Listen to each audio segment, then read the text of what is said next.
मैं ये उन लोगों को बताने के लिए आया हूँ जिन्हें लगता है कि मैं गोलियों से डर जाऊंगा। मैं उनको भी ये बताने के लिए आया हूँ कि मैं जिस रास्ते पर निकल के चला हूँ, मुझसे पहले भी बहुत सारे महापुरुषों ने तमाम तरह का न्याय आरोप पर बाबू जगदेव प्रसाद कुशवाहा को तो ऐसी सभा में गोली लगी। हम उनको मानने वाले लोग हैं। भगवान बुद्ध, संत कबीर, गुरु नानक देव, सदगुरु रविदास जी को मानने वाले लोग हैं। राष्ट्रपिता ज्योतिबा फूले, छत्रपति साहू जी महाराज को मानने वाले लोग हैं। हम सर छोटूराम बाबा साहब अम्बेडकर को मानने वाले लोग हैं। हम गोलियों से डरने वाले नहीं है। मगर मैं ये भी बता देना चाहता हूँ, मैं गोली का जवाब भी दे सकता हूँ, इस बात को भी आप लोग जानते हैं।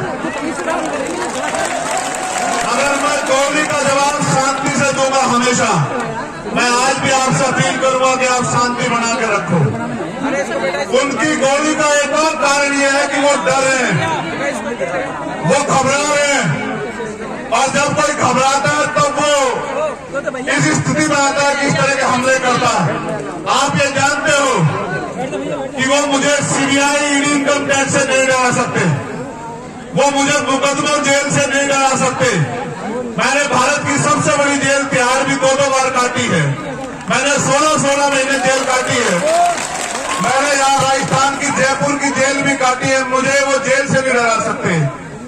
मैं उन नेताओं जैसा नहीं जिनके मुंह पे टेप लग जाए, इसलिए उन्हें लगा कि वो गोली से मेरा मुंह बंद कर देंगे। मैं आपको वचन देके कहता हूँ कि कोई गोली मेरा मुंह बंद नहीं कर सकती आपकी लड़ाई लड़ने के, आपकी हक की आवाज उठाने के लिए। याद रखें। तो ये मेरा संदेश उनको भी है कि मैं आपकी गोलियों से नहीं डरूंगा। अगली बार फिर तैयारी करना। मेरी माँ बहनों का, मेरे भाइयों का प्यार आशीर्वाद मेरे साथ है। जब तक इनका प्यार आशीर्वाद मेरे साथ है, मैं कहीं नहीं जाने वाला। जब तक कुदरत ने मुझे जिंदगी दी है, मैं जिंदा दिल से जीऊंगा, शेर की तरह जीऊंगा, आपके बीच रहूंगा। दूसरी बात,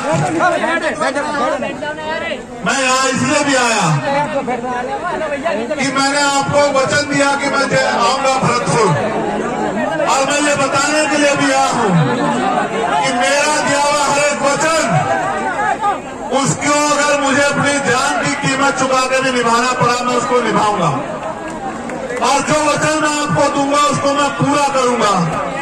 अगर मुझे जान की बाजी भी लगानी पड़ी, उसके लिए भी मैं तैयार रहूंगा। ये बताने के लिए मैं यहाँ हूँ। और चौथी और आखिरी बात, जो सबसे महत्वपूर्ण है, हमारे नेताओं को भी सुननी चाहिए कि जब आप संघर्ष के पथ पे हो, कर्तव्य के पथ पे हो, अगर कोई बहुत ही ज्यादा मुसीबत आ जाए तो आप लक्ष्य से भटक जाओ, आप समय से ना पहुंचो, वरना आप समय से पहुंचो और मिशन के रास्ते में कोई कठिनाई आ जाए, जब तक आपके महापुरुषों का सपना पूरा ना हो तब तक रुको ना, अडिग रहो। जैसे मैं आज अडिग खड़ा हूं, ऐसे आप भी अडिग रहो, क्योंकि ये परिवर्तन का आंदोलन है, एक दिन में पूरा नहीं होगा। हजारों लोगों की कुर्बानियां होगी। गुलामी की बेड़ियां एक दिन में नहीं कटती हैं। मैं ये बताने के लिए भरतपुर में हूं, इस एकता के बीच में, कि अगर गुलामी की बेड़ियां काटनी है तो कुर्बानी देने के लिए तैयार रहो। क्योंकि जिस कौम में कुर्बानी के बकरे तैयार नहीं होते, वो कौम कभी आजादी प्राप्त नहीं करती है। इतिहास गवाह है। अगर हमारे खून से क्रांति आए तो मैं यहाँ खुले में इसलिए बैठा हूं कि मैं अपने खून का एक कतरा चुकाने के लिए तैयार हूं। अगर मेरा समाज, ये बहुजन समाज एकजुट हो जाए, अपनी एकता बनाए और अपने अधिकारों की लड़ाई को मजबूत करे, तो मैं अपने खून का एक कतरा जो इस आंदोलन में निछावर कर दूंगा। इसलिए मैं आज भरतपुर में हूं। आज देखो, आज मैं बहुत बड़ा कोई भाषण नहीं करूंगा। ये सच है, मेरी भी इच्छा है कि मैं जिंदा रहूं। जिंदा रहने की इच्छा इसलिए नहीं है कि मुझे बहुत बड़ी कुर्सी पे बैठना है, आपकी दी हुई प्लास्टिक की कुर्सी, और अगर आप जमीन पे बिठाते वो भी मेरे लिए महलों की कुर्सी, हीरो के ताज से बढ़कर है। लेकिन सवाल ये है, आज तो मैं महसूस कर रहा हूं, बात मेरी जान की नहीं है। मैं चला जाता, मेरी माँ एक दिन रोती, मेरे भाई और एक दिन रोते। मेरे बालक को तो ये भी नहीं पता कि उसका पिता गया कहाँ है। वो तो आदमी जब वो समझदार होता है उसको पता लगता कि उसका बाप कहीं गया था और रास्ते में इस तरह मारा गया। लेकिन सच ये है कि जो लोग इस आंदोलन में मुझसे उम्मीद करके भरोसा करके जुड़े हैं, मुझे अपने से ज्यादा उनकी परवाह, उनका हौसला ना टूट जाए, इसलिए मैं भरतपुर आया कि उनको ये ना लग जाए कि भाई गोली भी लग सकती है। गोलियां तो लगेगी भाई।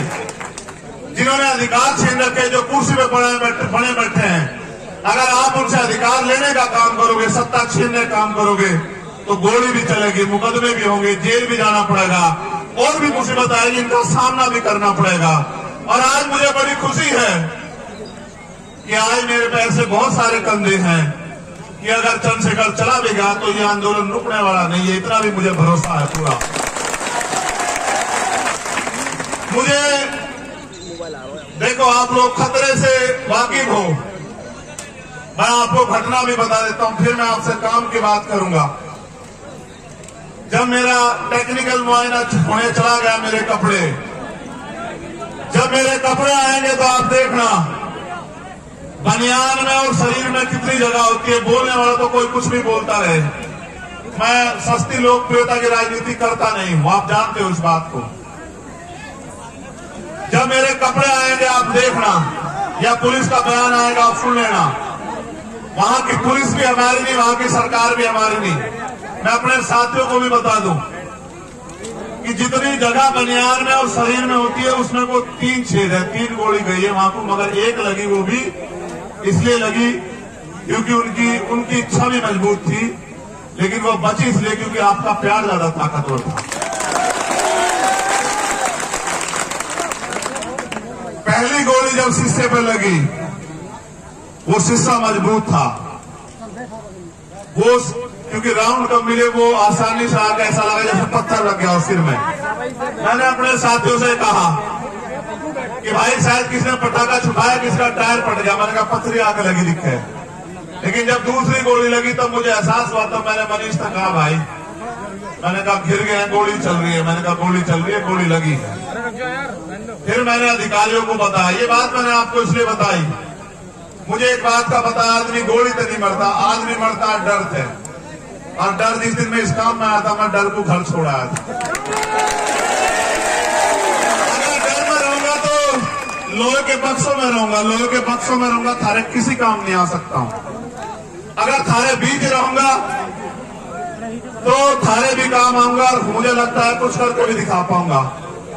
तो मुझे जैसे मेरी जान को खतरा है, पूरे भारत में भीम आर्मी आजाद समाज पार्टी के माध्यम से, और हमारे बहुजन पत्रकार भी, ये भी बात कहनी पड़ेगी, हमारे पत्रकार जो बहुजन समाज के हैं भाई, या जो ईमानदार पत्रकार हैं देश में, या जो ईमानदार से लड़ाई लड़ रहे हैं, भीम आर्मी आजाद समाज पार्टी के लोग, या किसान सभा के लोग, या हमारे जाट महासभा के लोग, या अन्य कोई बहुजन संगठन जो ईमानदार से लड़ा रहे हैं, उन सबकी जान को खतरा है।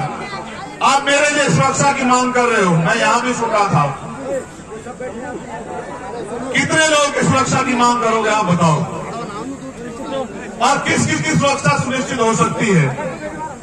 इस सुरक्षा को सुनिश्चित करने का एकमात्र माध्यम है कि जो लोग सुरक्षा देने वाले हैं उनके हाथ आपके हो जाएं।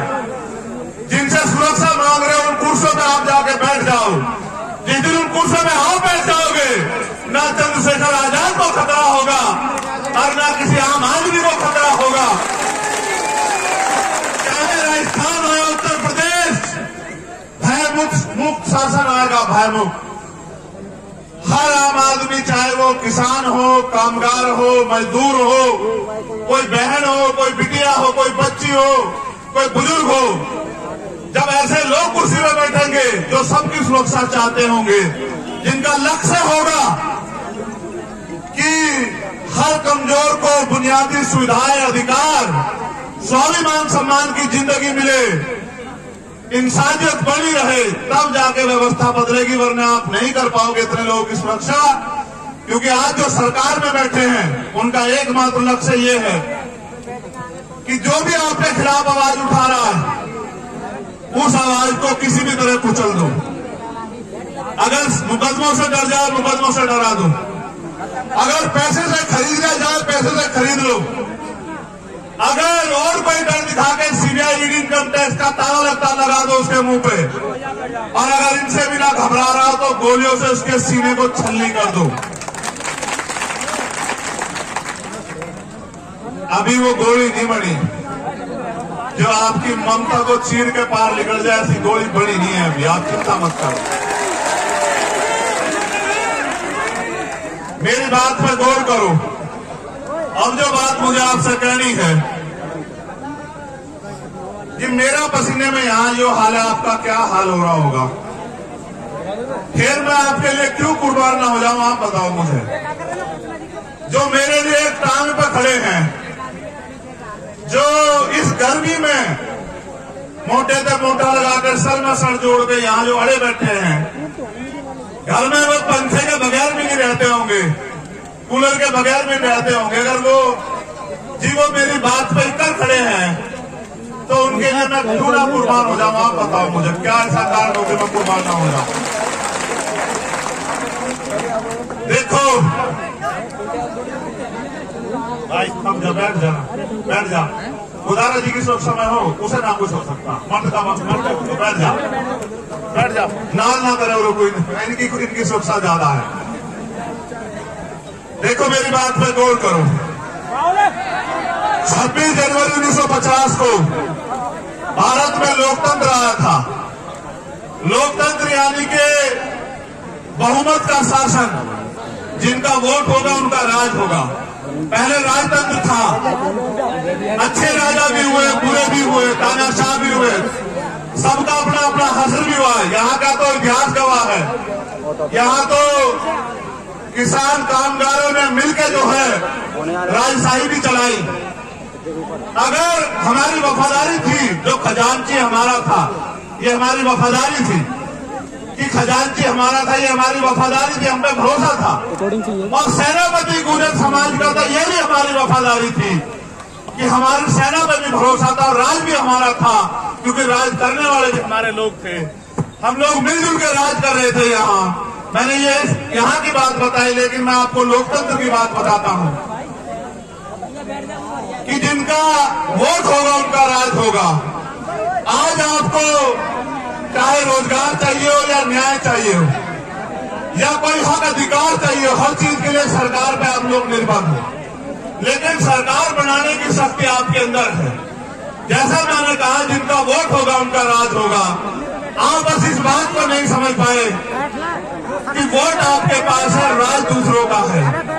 अगर जिनका वोट है वो अपनी वोट को संगठित करके और एक एक वोट को अपने पक्ष में दे दें तो राज यहाँ आपका आ जाएगा। और जिनका राज आ जाएगा, आप ये बताओ, अगर राजस्थान में आपका राज होगा तो क्या राजस्थान में मुझे कोई खतरा हो सकता है क्या? बात मेरे खतरे की नहीं है, मैं आपका ध्यान आकर्षित करूंगा। बात उस खतरे की है जो अन्याय लंबे समय से राजस्थान में हो रहा है। चाहे मुंह से रखने पर हत्या हो, चाहे पानी पीने पर मटकी छूने पर हत्या हो, चाहे घोड़ी पर बैठने पर अपमान किया जाए, चाहे और तमाम तरह की जातीय, धार्मिक और तानाशाही सामंतवादी सोच के कारण हमारे लोगों के साथ अन्याय हो, दलित, पिछड़े, अल्पसंख्यक समाज के साथ, ये सारा अन्याय तब रुकेगा। देखो, मैं अपनी पीठ का घाव, ये मेरा जरा सा घाव 1 इंच का, इससे इस घाव के जख्म को मैं सह लूंगा। ये मेरी पीठ पे, ये मुझे कम दिखाई देगा, लेकिन जब रोज मैं अन्याय सुनता हूँ, अपनी बहन बेटों के साथ होते अन्याय को देखता हूँ, अखबार में पढ़ता हूँ, टीवी में देखता हूँ, वो जो घाव मेरे सीने पे होता है, मैं उस घाव से परेशान हूँ। इस दर्द को तो कुछ नहीं है, इस दर्द को तो मैं सह लूंगा। इस दर्द को सह सकता हूँ तभी तो आपके बीच में हूं। लेकिन जो घाव मेरे सीने पे रोज, चाहे वो राजस्थान से लगे, चाहे वो उत्तर प्रदेश से लगे, मध्य प्रदेश से लगे, उड़ीसा से, बिहार से, दिल्ली से, मध्य प्रदेश से, उत्तराखंड से, हरियाणा से, पंजाब से जो अन्याय हो रहा है देश की सरकारों में, वो जो घाव मेरे सीने पे लगते हैं, मैं ये सोचता हूं कैसे रोकूं इस अन्याय को। मेरी बहन ओम प्रकाश रहगल की से बड़ी वाली छोटे वाली गुड़िया यहाँ बैठी है, जब मैं आया था मेरे गले लग के उसकी आंखों में भावुकता थी। मुझे उस दर्द की ज्यादा परवाह है कि वो दर्द कैसे कम होगा। वो दर्द एक तरीका ही है कम करने का। और जो आप मांग रहे हो सुरक्षा सुरक्षा सुरक्षा, मत मांगो सुरक्षा। इन नालायक सरकारों से कोई सुरक्षा मत मांगो। आप सुरक्षा तंत्र खुद बनो। सुरक्षा मांग लेने वाले नहीं, सुरक्षा देने वाले बनो। मेरे लोगों, अपनी ताकत को समझो। मैं इसको क्या जवाब दूं? आप बताओ मैं इसको क्या जवाब दूं? मैं कार्तिक भील की पत्नी को क्या जवाब दूं? मैंने आपसे पिछली बार भी पूछा था। मैं जितेंद्र मेघवाल के परिवार को क्या जवाब दूं? मैं राजस्थान में आके क्या बड़ी बड़ी बातें करूं जब मैं न्याय नहीं दिला पा रहा हूं। आपने सामाजिक न्याय सम्मेलन रखा। हमारे किसान नेता पुष्पेंद्र चौधरी मुझसे पहले बोले होंगे। हम न्याय नहीं ले पा रहे राजस्थान में, तो सामाजिक न्याय कहां से मिलेगा? सामाजिक न्याय का मतलब समझते हो? सामाजिक न्याय का मतलब होता है हिस्सेदारी। धन धरती राजपाट में आपकी हिस्सेदारी, चाहे वो साधन हो, संसाधन हो, राज सत्ता हो, नौकरी हो, जमीन हो, हर काम में आपकी हिस्सेदारी। आपको लगता है हिस्सेदारी मांगने से मिल जाएगी? आपको लगता है हिस्सेदारी अपील करने से मिल जाएगी? आपको लगता है हिस्सेदारी किसी के पैर छूने से मिल जाएगी? एक तरीका है लोकतंत्र में हिस्सेदारी लेने का। वो ये तरीका है जो बाबा साहब अम्बेडकर ने अपने 4 बच्चों की कुर्बानी से आपको दिया। वोट का ताकत, वोट की शक्ति, वोट की शक्ति के बिना कोई तरीका नहीं सामाजिक न्याय मिल जाए। अगर ये सरकारें सामाजिक न्याय देना चाहती तो आप सोचो कि चुनाव होते हैं, सरकारें बनती है, सामाजिक न्याय क्यों नहीं मिलता? बताओ किसान को उसकी फसल का दाम मिल रहा है क्या? सरकार आती है, किसान ताले लेके दफ्तरों में खड़ा रहता है। नौजवान को रोजगार मिल रहा है क्या? सीएचए की भर्ती वालों जिनके चक्कर में बच्चों को मैं जेल गया, उनको लाठे मारी सरकार ने। अगर नौजवान रोजगार के लिए आता है, सरकार पे जवाब नहीं है। महंगाई बेरोजगारी पे बात करोगे, जवाब नहीं है। गरीबों की ताकत और लोग जमीन छीन रहे, जवाब नहीं है। मैं भी गया वहां नवलगढ़, किसानों की जमीन पूंजीपतियों को दे दी। उसमें हिस्सा मजदूरों का भी था, क्योंकि किसान की जमीन पे किसान मालिक नहीं होता अकेला। किसान को तो मुआवजे की भी बात होती है, लेकिन उस किसान की खेती से जिनके घर चलते हैं, जिस किसानी से लोगों के रोजगार चलते हैं, उनकी हिस्सेदारी भी होती है। उनका भी सब कुछ चला गया। आजाद भारत में कुछ बंटवारा नहीं हुआ। न जिन पे जमीन थी उनको जमीन मिली, न जो जिन पे उद्योग थे उनको उद्योग मिले, न जिन पे रोजगार था उनको रोजगार मिले। अगर मिला तो ये मिला कि जब भी हक की आवाज उठाई तो लाठियां मिली, गोलियां मिली, जेल मिली, मुकदमे मिले, अन्याय हुआ, अत्याचार हुआ, अपमान हुआ। और अगर किसी ने आवाज खोली तो उसका स्वागत गोलियों से हुआ। मैं ये बताना चाहता हूं जालिमों को, ना आपकी गोलियों से मेरी आवाज कमजोर पड़ी ना पड़ेगी। मैं कल भी हिस्सेदारी अधिकारों के लिए लड़ रहा था और आज भी लड़ रहा हूं। आखिरी सांस रहेगी मैं आपके अधिकारों के लिए, आपको अपने पैरों पे खड़ा करने के लिए, आपको ताकतवर बनाने के लिए लड़ता रहूंगा। ये वचन देने के लिए मैं आज भरतपुर आया।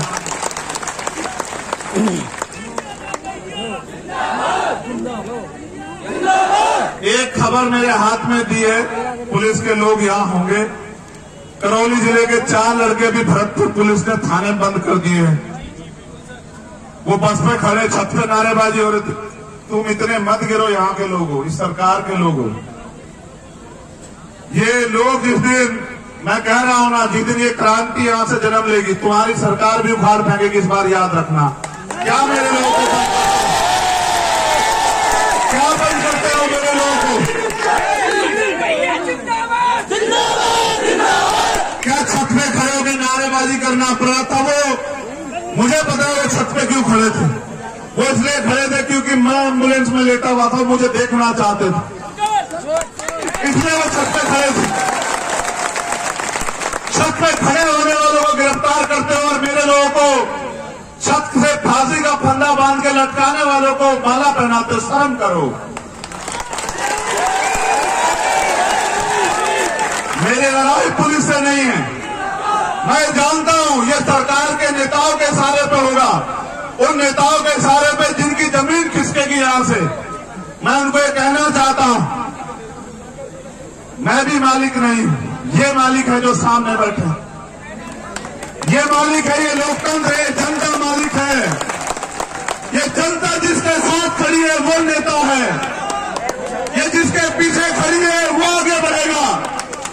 कल तक ये आपके साथ थी, अगर ये मेरे साथ खड़ी हो गई तो मैं मुख्यमंत्री की कुर्सी के आसपास भी नहीं जाने देंगे मेरे लोग। याद रखना, मुख्यमंत्री गलतफहमी में मत रखना। और न रहना न हम हैं। पुलिस से हमारी कोई लड़ाई नहीं। पुलिस के लोग किसान कामगारों के बच्चे हैं, वो हमारे लोग हैं। वो अगर हमें लाठी भी मारेंगे तो ये सोच के मारेंगे कि अपने को लाठी मार रहा हूं। लेकिन याद रखना, सरकार से कोई हमारा रिश्ता नहीं। अगर सरकार के लोग हमारे लोगों से अन्याय कराएंगे, हम अपने लोगों की लाठियां खा लेंगे, लेकिन आपकी कुर्सियां खींच लेंगे भी। ये आप याद रखना। समय आ रहा है 2023 का।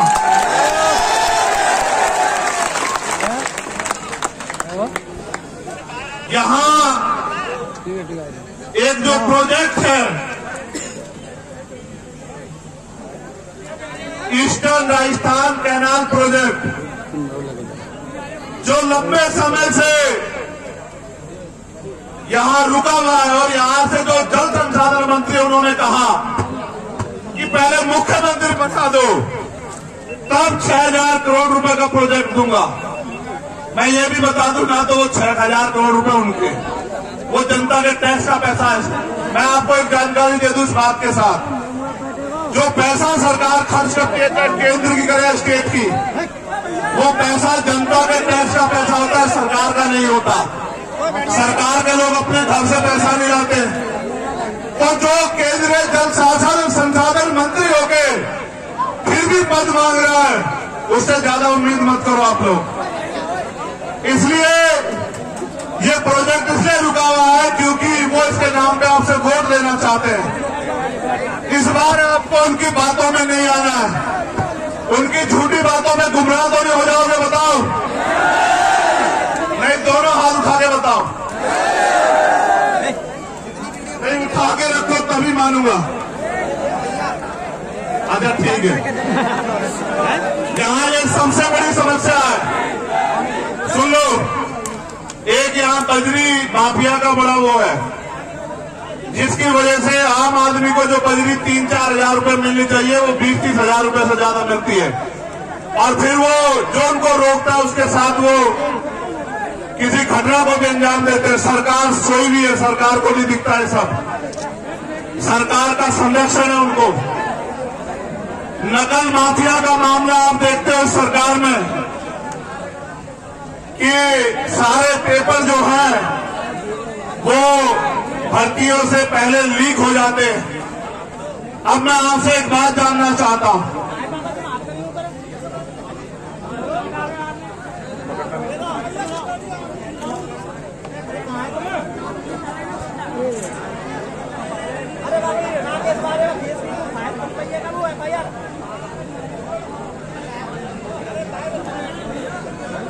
आप यहां क्यों आए हो?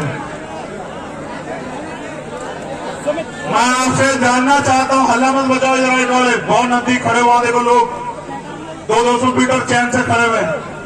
और मैं तुमसे कूलर के आगे बैठने से नहीं कह रहा हूं, मुझे हवा की जरूरत नहीं, मगर चैन से खड़े हो जाओ।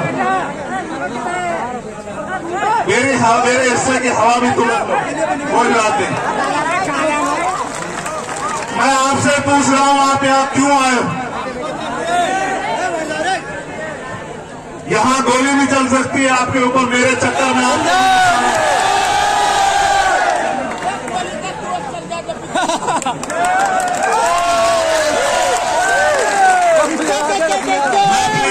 आपसे पूछना चाहता हूं, मैंने तो कभी आपके लिए 1 रुपए का क्यों आई हो? तुम चुप हो जाओगे तो इनकी सुन लूंगा मैं।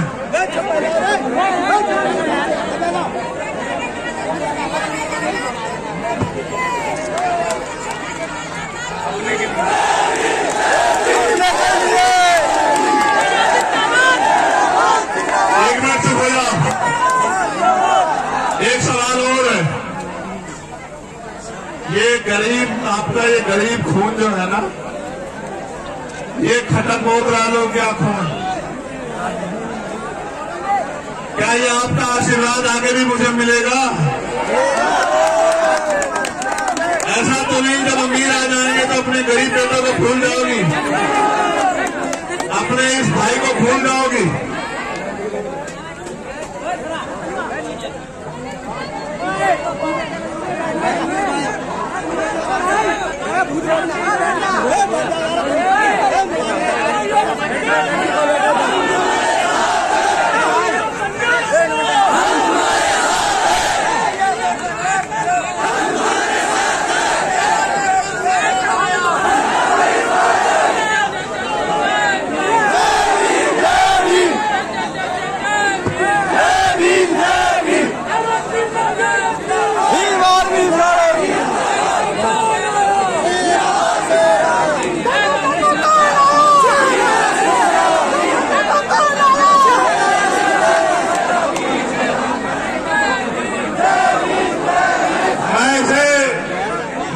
ज्यादा समय नहीं खर्च करूंगा क्योंकि मुझे 7 घंटे का सफर रहेगा। मैं हमसे जाऊंगा तब 1 बजे पहुंचूंगा घर। लेकिन सच ये है, देखो मैं सच में नया हूं राजनीति में, मैं बिल्कुल सच में नया हूं। मैं ये नहीं कहता मैं बहुत बड़ा हूं, बहुत बड़े बड़े नेता, मैं तो छोटा सा आप जैसा हूं जैसे आप। लेकिन मैं आपको ये वादा कर सकता हूं, क्योंकि आदमी के लिए जान से बढ़ के कुछ नहीं होता। मुझे यहां से एमपी एमएलए का चुनाव नहीं लड़ना है, लेकिन मैं चाहता हूं कि यहां भी अन्याय खत्म हो, यहां भी आप लोग ताकतवर हो। मैं यूपी में नहीं गया सभा करने, इस घटना के बाद में यहां आपके पास आए कहने कि यहां आपके पास पहले मौका आएगा अपने लोगों की रक्षा सुरक्षा करने का। यहां आपके पास पहले अवसर है इन गुलामी की बेड़ियों को और उन सामंतशाही ताकतों को सबक सिखाने का कि अब हम जुल्म नहीं सहेंगे, अब हम किसी भी कीमत पे किसी भी अन्याय अत्याचार को बर्दाश्त नहीं करेंगे, चाहे वो चंद्रशेखर आजाद के साथ हो या गांव में रहने वाले आम किसी किसान, कामगार, नौजवान, महिला, मजदूर, किसी के भी साथ होने से अन्याय को नहीं सहेंगे। ये सबसे बड़ा मौका आपके पास आने वाला है और मैं आपसे आग्रह करूंगा, ये राजधानी है हमारी, मैं इस बात को जानता हूं, ये आगरा से लगी हुई ये राजधानी है हमारी। मैं आपसे अपील करूंगा, आपने मिट्टी के पुतलों को ताकतवर बनाया। मैंने आपसे पहले कहा कि सबके लिए अपनी जान कीमती होती है, लोग रोटी और जान के लिए जीते हैं। मैं अगर जीता हूं, अगर मुझे ये दूसरा जन्म मिला है, तो मैंने पहला जन्म भी आपके नाम सब कुर्बान कर दिया था और मेरा ये जन्म भी आपके नाम कुर्बान रहेगा। आप इस बात को जान लें। न मैं आपके स्वाभिमान, सम्मान, आपके हक अधिकारों से पहले समझौता करता आया और न आप करूंगा। मेरी जान जा सकती है, लेकिन मैं कभी आपके अधिकारों के को झुकने नहीं दूंगा, ये वादा करने के लिए फर्ज पड़ा। मेरे जाने के बाद तमाम तरह की बातें होंगी, बस याद रखना। अगर आप ये सोचते हो कि आपके साथ यहां अन्याय हुआ, मैं दिल से कह रहा हूं, आपके पीठ पे पड़ी हुई एक लाठी चंद्रशेखर आजाद की पीठ पे पड़ी। जब कोई जालिम, देखो मुझसे लड़ाई क्या है मैं बता देता हूं। अब से पहले नहीं होता था कि कोई ताकतवर किसी की बच्ची को नोच ले, किसी का अपमान करे, किसी को गलत निगाह से देखे, किसी को घोड़ी में न बैठने दे, किसी की मूछें रखने पे हत्या कर दे, किसी की मटकी छूने पे हत्या कर दे। अब से पहले नहीं होता था, लेकिन अब होता है कि अगर ऐसा कोई करता है तो वो मिनट से पहले जेल जाता है, उसका बाप भी उसको बचा नहीं पाता। अब होता जो ये सोचते थे कि ये किसान कमेरे, दलित, पिछड़े, अल्पसंख्यक समाज के लोग, आदिवासी समाज के लोग उनकी जागीर है, उनके गुलाम है, इनका शोषण करना उनका जन्मसिद्ध अधिकार है। आज वो लोग मिनट से पहले जेल में जाते हैं, उनको सजा होती है। उनको ये चुभने लगा कि आज एक लाखों चंद्रशेखर खड़े हो गए हैं, आज हर गली में चंद्रशेखर है, इस भरतपुर में हजारों चंद्रशेखर हैं जो सीना तान के खड़े हैं, जो जवाब देना चाहते हैं। ये उनको चुभने लगा। वो लोग अपनी सरकार के मंचों में बैठ के कहते हैं कि जो कल तक हमारे जूतों के फीते बांधते थे, इस संविधान की वजह से हमारे सर पे चढ़ के बैठ गए हैं। ये वो कहते हैं।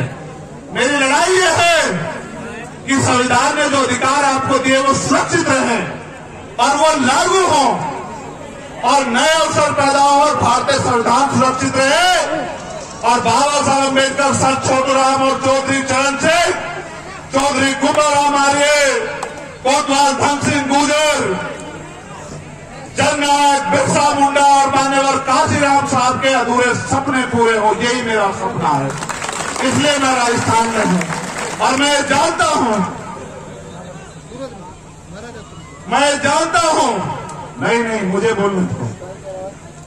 मैं जानता हूं ये तभी पूरा होगा जब आपके हाथ मेरे कंधे पे होंगे और फिर ऐसा शासन आएगा जैसे राजा सूरजमल जी का शासन था, जहां सेना भी हमारी, जहां कोष भी हम पे और जहां राज भी हमारा और सम्राट अशोक जैसा राज, वो तभी आएगा जब आप एक हो जाओगे। बहुत बहुत धन्यवाद।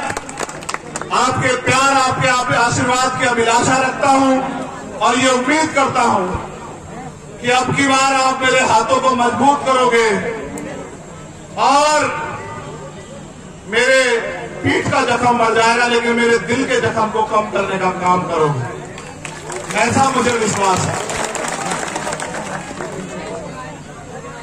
20 अगस्त को जयपुर में हमारा महासम्मेलन है। मेरी निगाह रहेगी भरतपुर के क्षेत्र के लोगों पे कि वो मेरे सम्मान की रक्षा करने के लिए जयपुर जरूर आएंगे। मैं भी आपसे वादा करता हूं, समय का कोई पता नहीं, मेरी लड़ाई किसी जाति धर्म से नहीं है। मैं मानता हूं हर जाति धर्म में अच्छे बुरे लोग हो सकते हैं, उनकी अपनी समस्या हो सकती है, लेकिन अगर सब ठीक रहा और मेरे अंदर जान रही, मैं आपका स्वागत करने के लिए जयपुर 20 अगस्त को जरूर आऊंगा। क्या हुआ कि हमारे किसी और ने लौट गए नहीं और हमारे खेतन में रवाना और मेहनत खेत के बोल हमारे खेतन का मन